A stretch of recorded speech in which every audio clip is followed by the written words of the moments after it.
Oh my.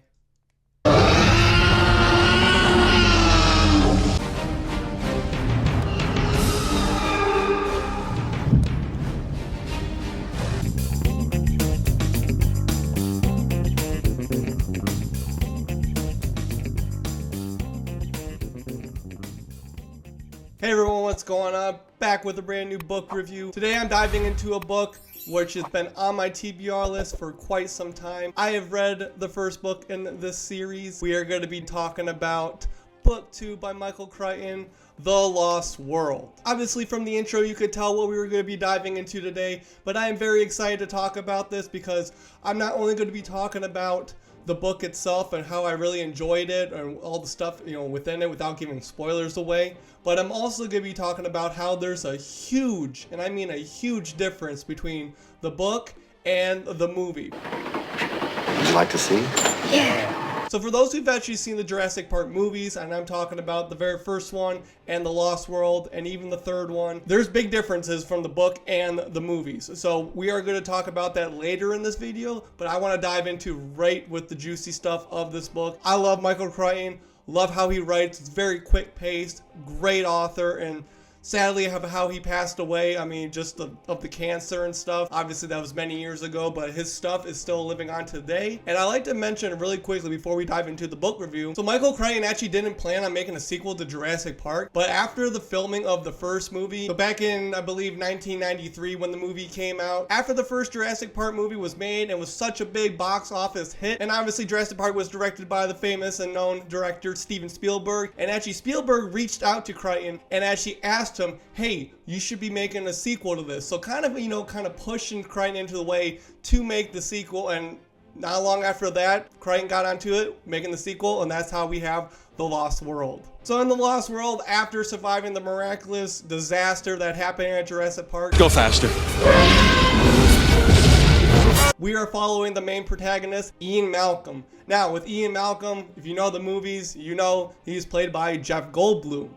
Very awesome actor, love it. One big downside to this as we go into the book review, that this does not have, unfortunately, Dr. Grant in the book. Very sad. Sam Neill, amazing Dr. Grant in the movies. I know I'm going back and forth. This is supposed to be a book review, but I like to kind of collab both of them together to kind of see, because as I read this book and Jurassic Park, I've obviously saw the movies before, and I could just imagine the characters as I was reading it. So it really helped me out, and comment in the comments below if you have done the same too. So we are following Ian Malcolm in this book, and he actually meets a very interesting character when he's giving one of his lectures. There's a wealthy known dinosaur enthusiast known as Richard Levine. He's sitting into his lecture, and he interrupts Ian Malcolm during his lecture, his class. So this is in front of tons of other students and stuff, and it kind of gives Ian Malcolm wrong vibes by him. He's really kind of arrogant with it. He doesn't like him right off the bat. But then later on, as we fast forward a little bit to the actual nitty gritty stuff, it's going to come to show that Malcolm and Levine actually kind of need one of another. So what Levine is trying to persuade Malcolm to do is to try to go into find this Lost World Island, which is also known as Site B, which is an unknown mysterious location. And Levine is really convinced that there are actual living dinosaurs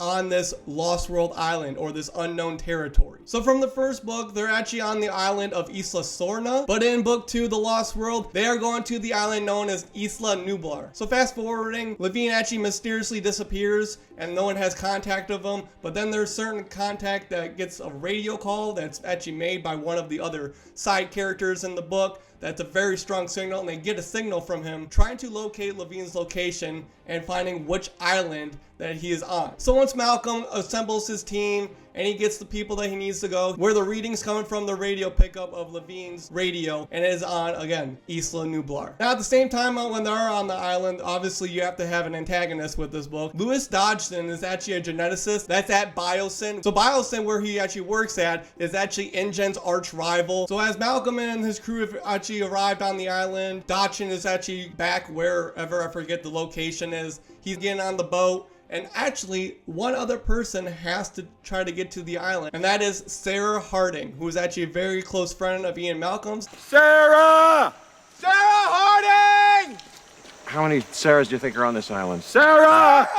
and she's a wildlife observer. So she actually is trying to get to where Ian is, but unfortunately there's no way to get in there except with riding the ship with Dodgson. So she rides along with Dodgson. Not gonna talk about what happens between that. It's very intense. Again, science fiction is something I really don't dive into, but when it's Jurassic Park, it hits me really hard because it is very good childhood memories. So as this book is proceeding through the island, they're looking, Malcolm, his team, they're trying to search for Levine. That is the main kind of like rescue mission, if you want to say. But as they are trying to find Levine, you probably already understand what's going to happen. Certain things start to take place where it's kind of leaving them off course of what they actually want to do. So again, once all the characters are on the island, I mean, Ian Malcolm's team, Dodgson and his little thugs, I think he's only got like 2 grunts going with them. Dodgson's main objective in this is obviously to try to get dinosaur eggs. He wants the dinosaur eggs, he wants to capture them, and he wants to bring them back to do studies. If you think about the first book and the first movie when they were doing studies on and hatching the eggs on the island of Isla Sorna, then you are understanding that it's transitioning kind of the same way with this island of Isla Nublar. There are many encounters with the dinosaurs. I can mention T-Rexes, Velociraptors, plant eaters, all this through.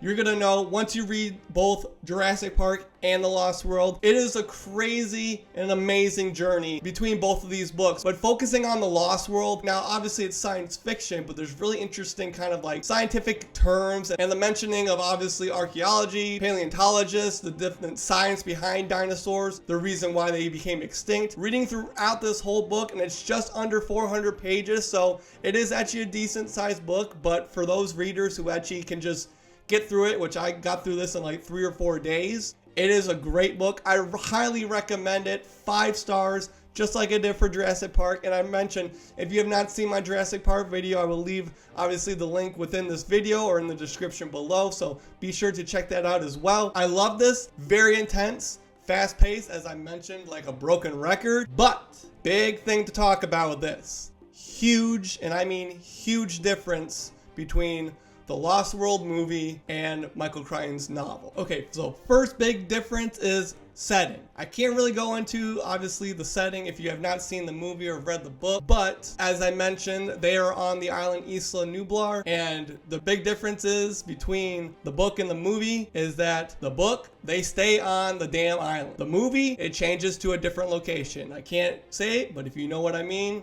you know what I mean. Huge difference. So I really enjoyed actually the book over the movie, which is crazy for some people to say, but once you read it, it's really interesting to say they stayed on the island, everything, all the chaos that was happening, it was really easy to follow through.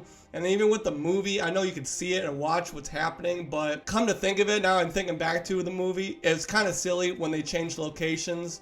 And if you don't know what I'm talking about, read the book, watch the movie. It doesn't matter which way you're doing it, but you're gonna see the huge difference. Okay, number 2, the characters in the book are less than the characters in the movie. The movie, again, Hollywood, you bring all these different actors in. There's more characters in the movie on the island than there are in the actual book. It's a very small set of characters in the book, which is perfect. The way Crichton wrote it out. You have obviously the main characters, like I mentioned, with Malcolm, Sarah Harding, Dodgson, who's the villain of the book. And then you have 2 other characters. In the book, there are 2 children that follow and end up going onto and sneaking onto the island with Malcolm and his group. In the movie, you have 1 child, and that is actually Ian Malcolm's daughter. I don't know why they decided to do that in the movie. Nevertheless, it worked out in the end for the book and for those who actually love the movie. Third difference, the mentioning of different dinosaurs. You got the compies, which are like the little scavenger dinosaurs. They work together to pick apart, obviously, the flesh of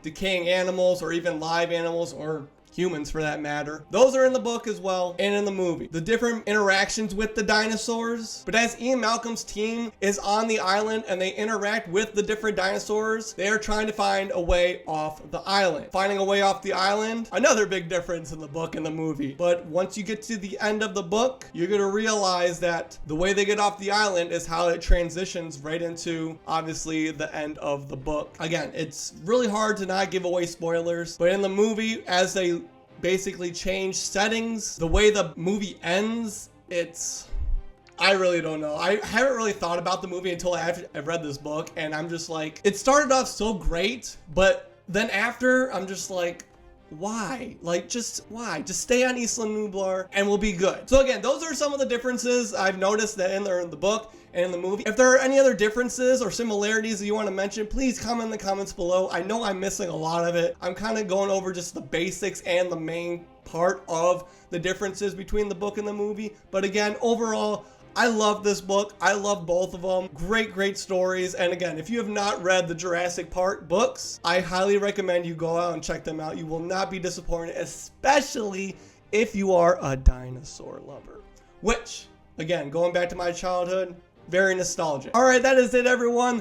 The Lost World by Michael Crichton. Amazing novel. You need to read the first book before you read The Lost World, obviously, chronological order, but you're going to understand a lot of the references in this book if you read Jurassic Park first. So again, make sure you check them both out. Highly recommend them. So before I leave you, my friends, I want to again continue to give you thanks to all my subscribers.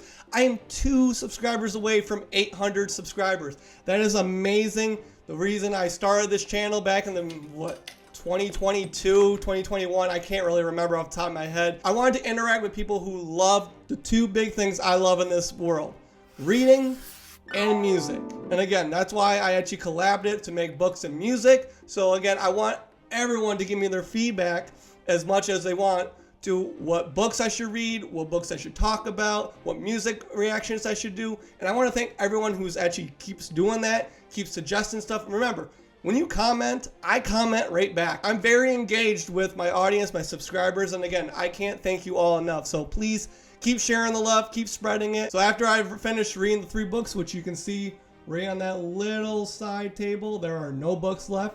I'm going to be diving back into the Stephen King universe, the multiverse, and I am so excited because again, King, favorite author. For those who don't know, or for those who do know, which book will I be starting with if I'm reading in chronological order? I'm a teacher, so I like asking these questions. I'll give you a few minutes to think about it. Not really. I'll give you like a few seconds.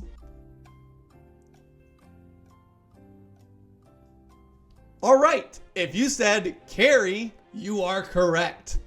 That was a stupid way of doing it. I know, it's cheesy transition, but I will be diving into Carrie. After Carrie, we dive into Salem's Lot, all-time favorite, and then The Shining. So 3 bangers right off the bat, and I'm excited. As I mentioned in my previous video before this one, I will be doing a book review video for every single Stephen King novel. Now, the single ones I have at the end, which it started with after Billy Summers, it was Fairy Tale, Holly, and then You Like It Darker. Those are already on there, so I won't be doing that. So basically from Carrie to Billy Summers, there are going to be some single book review videos, and I'm going to see how my thoughts change on rereading all of his work, because again, there are those few books on my list that were kind of slow for me, but I want to see if a reread actually helps it. So very excited. Put in the comments below which book you're more anticipated on me reading and which ones are your favorites. I love hearing Stephen King fans talk about